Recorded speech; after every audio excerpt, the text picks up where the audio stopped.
morning, viewers. Welcome to Consumer Shorthand classes. This passage is of Sri Kailash Chandra'S Dictations and from volume number 1 and transcription number 18. Get ready for dictation. 5 seconds. Start.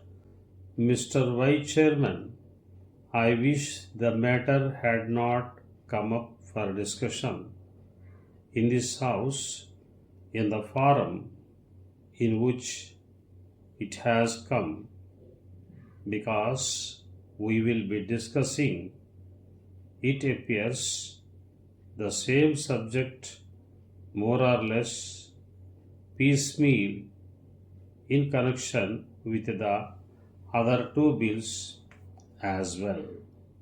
What was necessary for the government in this connection was to provide for a general discussion on the report of the Finance Commission, the kind of thing that we have on such reports, and after hearing the views of the members here, they should have formulated a bill. Even if they had formulated the bill earlier, the bill should have been preceded by a discussion on the report. It would then have given us an opportunity of dealing with this rather important subject in our public finance and indeed in our national life. But now we are asked to treat this matter piecemeal and deal with the bill as it comes separately. I say, sir, this would not seem very fair. It is true that we have had two other reports of the Finance Commission and that we have had certain opportunities of discussing the issues raised by the Finance Commission on previous occasions. But that should not have precluded a thorough discussion of the third report, more especially after the experience of the 2 5-year plans and generally also after the experience of the states in the matter of public finance and as regards relations between the states and the center. All I can say is that the government does not understand the magnitude of the problem or the urgency or the seriousness of the issues involved. It is possibly because they think that all the state governments are under their control and that the state governments would toe the line whatever is laid down from here. Suppose, sir, today a number of states had been outside the control of the same party which controls the central government.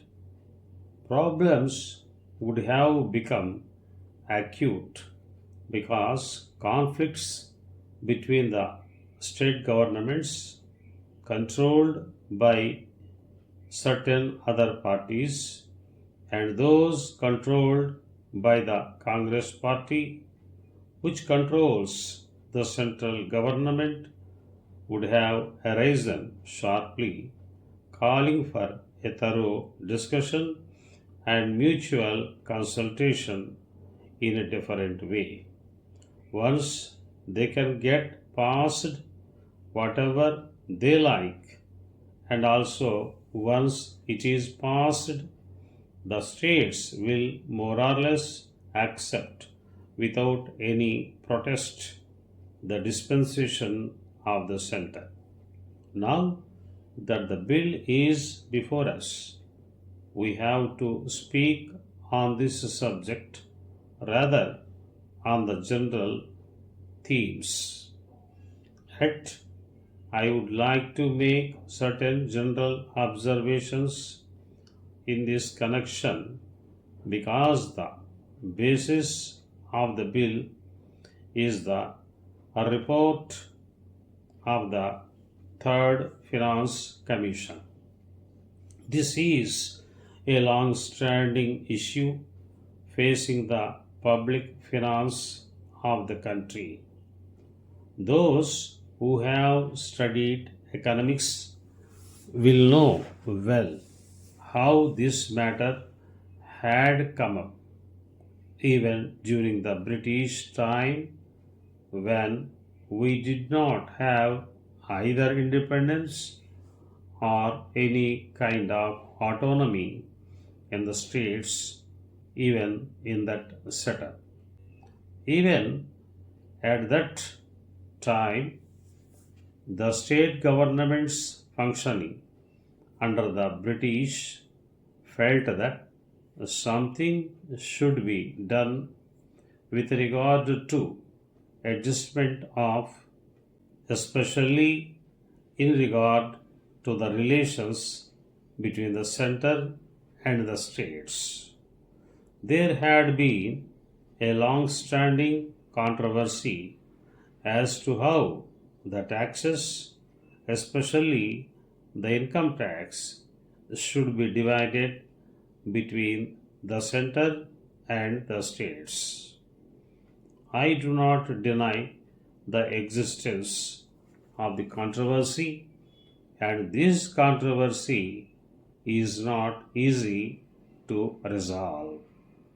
I entirely agree, but I should have thought that the Third Finance Commission should be tried to face the problems before it, not more or less in a routine manner, but in the context of the new things, not only as they are today, but as they are going to shape in the coming future.